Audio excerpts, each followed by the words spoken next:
great day. All right, so the possibility of space aliens, man versus nature, superheroes, and doing the impossible. That's the stuff that a good movie script is made of. Whether it's biographical, historical, or pure fantasy, movies about space celebrate human ingenuity and challenge our imagination.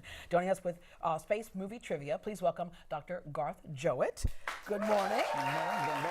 We're going to do our trivia here in just a minute, but first, you are a communications professor at U of H. Yep. You study media, pop culture, the film, The Democratic Art, and author of that, and also propaganda and persuasion. Yeah. In the beginning, people thought this space age stuff was nothing but pure propaganda. Absolutely. I mean, poor Stanley Kubrick, who made 2001, is still accused of having faked the moon shots. Yeah. You know. Yeah. So if you go online and look it up, there is an enormous amount of material of people who do not believe we ever went to the moon, and that Kubrick was responsible. Well, I went to the moon a few minutes ago. I know. Well, I mean, you did the same thing that Kubrick did, was to do the whole thing, a fake. Although we look at a lot of the movies after NASA, there were some movies and things before then. Obviously, Absolutely. the heavens have mesmerized us for centuries. We know the word lunatic comes from our obsession with the moon. Oh, so. well, okay. Okay, so one of those films was Trip to the Moon. Yes, with George Méliès. In 1902, he used a bunch of girls from the Folies Bergère and made this great movie. You see the Folies Bergère girls right there. And then this famous shot of the moon rocket arriving in the moon's eye. Oh, wow. Okay, Woman in the Moon. Woman in the Moon, yes, with Fritz Lang, was a film that was done in Germany in the 1920s, which was quite advanced for its time. Yeah. You reminded me of Woman in the Moon. Oh, right. Yeah, right over there. Right. Okay, War of the Worlds was interesting because it was that radio show, and people really freaked out. They thought the Martians were attacking. Absolutely. Orson Welles did a wonderful job of that, and he got into a lot of trouble. He always claimed that he was perfectly innocent, but it aroused a lot of people. Millions of people throughout the United States were panicked by this. Okay. Destination Moon. It's a favorite of mine. I saw that when I was about 10 years old, and it was pretty accurate. It was made by a guy called George Pell, who did the Puppetoons, and it was a pretty accurate depiction in 1949 about what going to the moon would be like. Yeah, and then Forbidden Planet. One great favorite, Robbie the Robot, was introduced in Forbidden Planet, and nobody will forget that. All right. We have a couple of contestants here as we play our trivia game. And sir, introduce yourself. My name is Bert. And what year were you born, Bert? I was born in 1998. You don't know anything about that first movie. Okay, Alexandria? Yes, Alexandria Williams. All right, okay, so are y'all ready? We are ready. It's going down. Okay, here we go. What space age family had a maid named Rosie? The Jetsons. The Jetsons, yes. Meet George Jetson. That was one of those cartoons that came about. Absolutely, yes. All right. There they are. There's Rosie. Yeah, there she is. Debuted in 1962, and we're still waiting for that robot maid, aren't we? I want one of those. Yeah, right. Okay. Up next, what show famously said, "Danger, Will Robinson. Danger, Will Robinson." Oh my gosh. Come on now. Time's up, Dr. Jowett. That was Lost in Space. Yes, Lost there in we Space, go. right. Yeah, premiered in 1965, and that family space trip that was sabotaged, and they were constantly trying to return to Earth, and they were running into all kinds of things like that.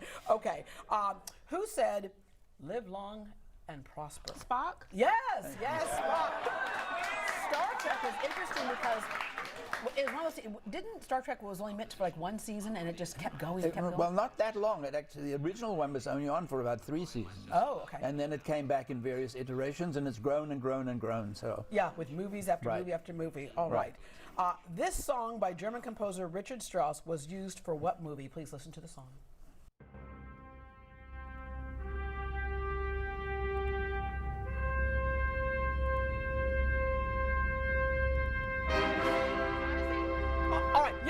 Yes. All right, you were like, at first you said Star Wars, and I was like, okay, but no, 2001 Space Odyssey. This was directed by Stanley Kubrick. Right.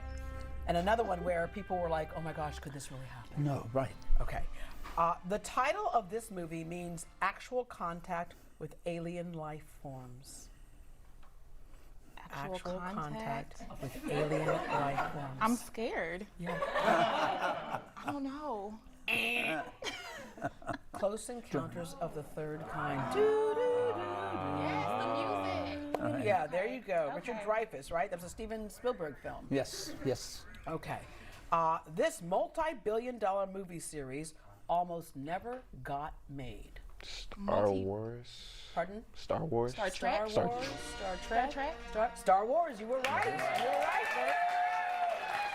Yeah, this movie. I mean, gosh, it became iconic for so many different reasons, Dr. Jowett.